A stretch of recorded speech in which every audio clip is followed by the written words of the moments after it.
Enrique de la Morena, doctor, muy buenos días. Muy buenos días. Bueno, tenemos hoy a Luis Martínez, que es jefe de Medicina Nuclear de la Fundación Jiménez Díaz, la concha de antaño, de siempre.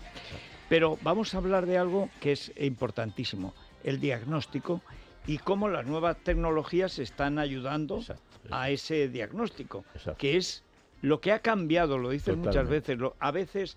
En 5 años cambia más la medicina que en 30 antes. Y ya va a tal velocidad que es difícil seguirlo, ¿no? Imposible, no. Bueno, pero además es que Luis Martínez, que estudió en Granada, tiene buenos recuerdos porque en Granada fueron muchos catedráticos discípulos de Don Carlos, o sea que yo casi le considero Conchito. ¿Por qué Luis, Granada y Zaragoza tienen esa tradición de medicina, de buenos estudios de medicina? Sí, es una universidad muy antigua que lleva muchísimos años, con mucha tradición. Es verdad, y que llega gente de otros países. Pero además la formación que tienen en Granada y, como tú dices, en Zaragoza, no tiene que comparar nada con Madrid.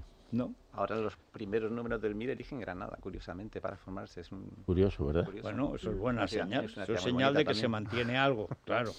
Bueno, pero primero, ¿qué es la medicina nuclear y cómo se está adaptando que, digamos, lo que tecnológicamente ha sido capaz de desarrollar a partir de lo que teóricamente es? Porque, claro, la teoría es la teoría, pero luego cómo se consigue que haya grandes inversiones, que se creen mecanismos para llegar a eso que siempre se ha llamado el diagnóstico. Efectivamente. Bueno, el diagnóstico y el tratamiento, también, que está las dos con una cosas. evolución muy importante.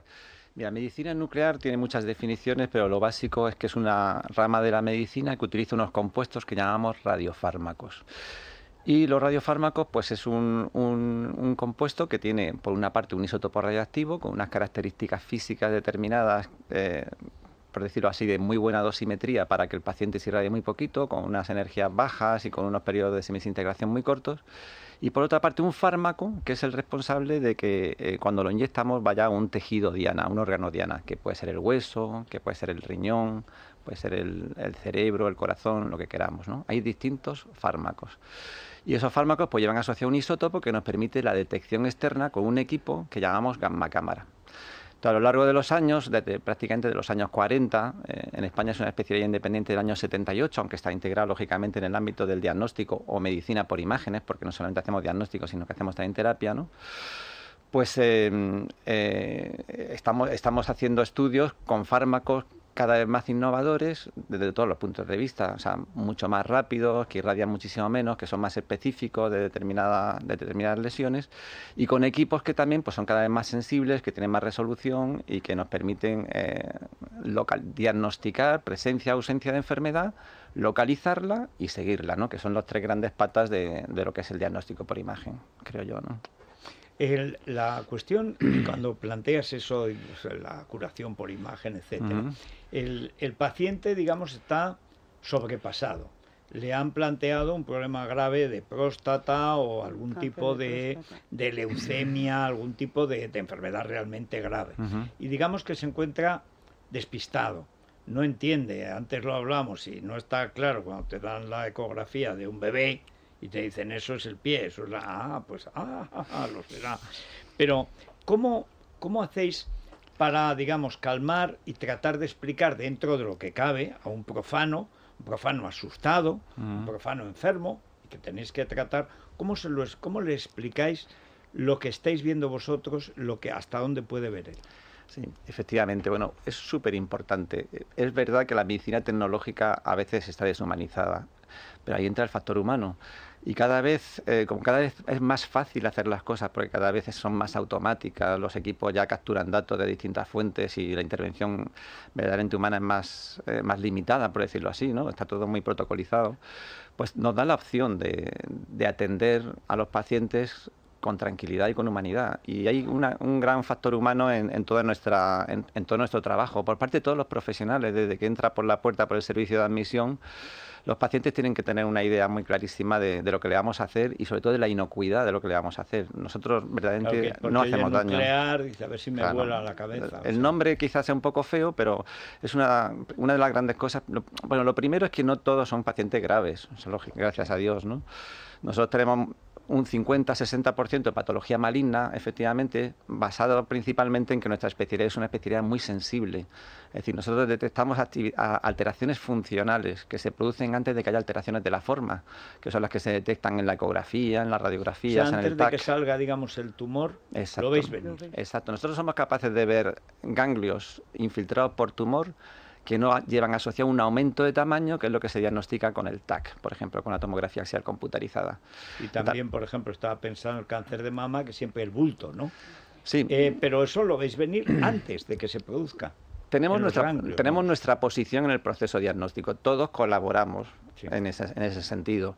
En el cáncer de mama no hay técnicas de medicina nuclear para el diagnóstico. Lo que sí hay son técnicas de ayuda a la cirugía, que es lo que llamamos ahora mismo la linfogammografía para el diagnóstico del ganglio centinela.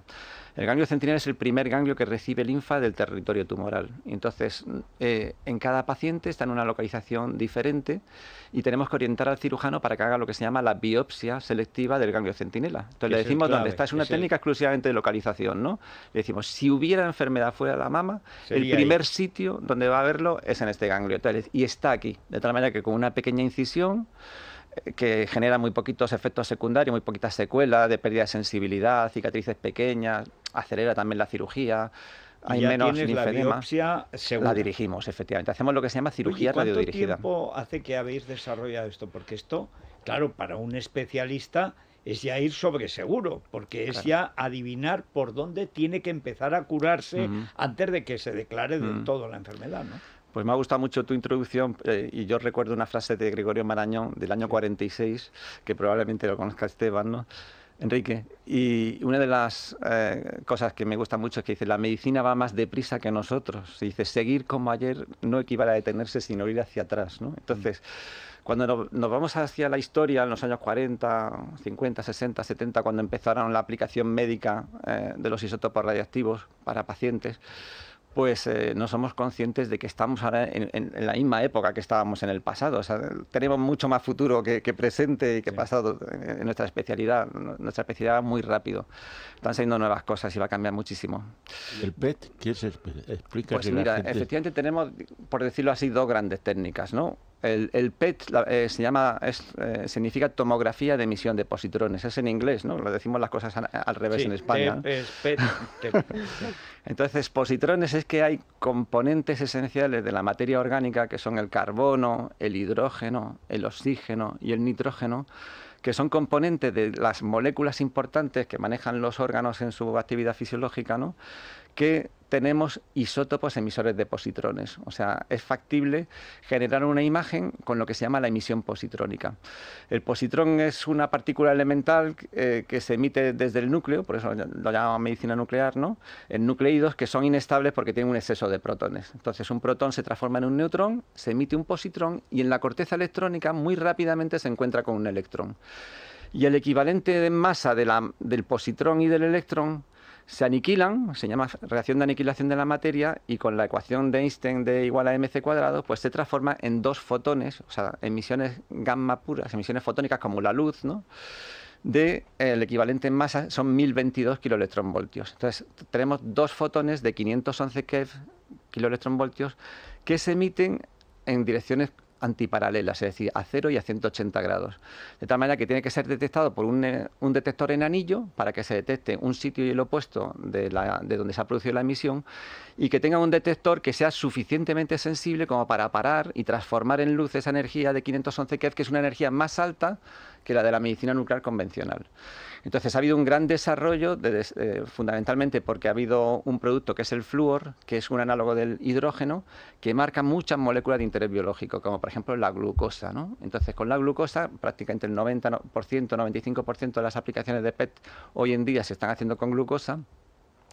Conseguimos ver la ineficiencia metabólica que tienen las células tumorales y generar, por tanto, un contraste y ser capaz de lo que queremos siempre, diagnosticar, localizar, tipificar y seguir en este caso pues la enfermedad oncológica, pero lo mismo pues en cerebro, en corazón, en infección, muchísimas indicaciones. Dan ganas de empezar a estudiar, ¿verdad? Sí, hombre. Sí. No, y además que no sirve no solo para el diagnóstico, sino también para tratamiento el PET. Claro, efectivamente, los mismos principios de selectividad por lo que un fármaco va a un determinado tejido, si en vez de asociarle un isótopo, que es un emisor gamma que nos genera al final se transforma en luz y nos genera una imagen, si lo que asociamos es un isótopo que sea un emisor beta menos o un emisor alfa, es decir, una emisión particulada que transfiere energía al medio con más intensidad, por decirlo así, conseguimos hacer un efecto terapéutico.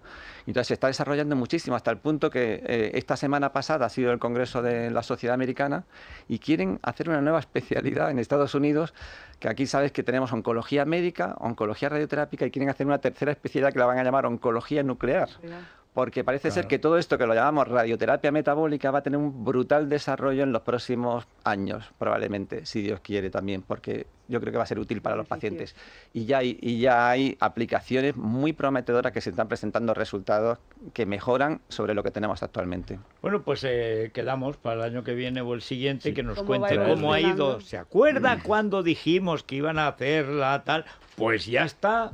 Y tienes que venir un día a ver un aparato que tienen ahí, el PET, como es. Pues estás invitado a la Fundación Jiménez Díaz, que hemos tenido el primer PET-TAC digital de Madrid y fíjate, estamos sacándole muchísimo rendimiento. Hay quien va a ver el Gran Cañón. Será un placer. Podemos ir a ver el PET. El PET. Turismo tú habrás visto el Escorial. Pero no de paciente. Pero no de paciente, como dice Luis. Bueno, muchas gracias Luis Martínez y muchas gracias Enrique. Gracias. Bueno, vamos a hacer una pausa y vamos a por el pescado azul. Que es de temporada ahora. Trae Alberto y que es el de temporada, que está a muy buen precio, está lleno de oligoelementos saludables. Exacto. Yo también me lo sé. Uno va aprendiendo. Nos está haciendo la competencia, Luis Federico nos está haciendo la competencia. No, porque yo no que paso, sea para bien. Consulta. Vamos. Muchísimas gracias.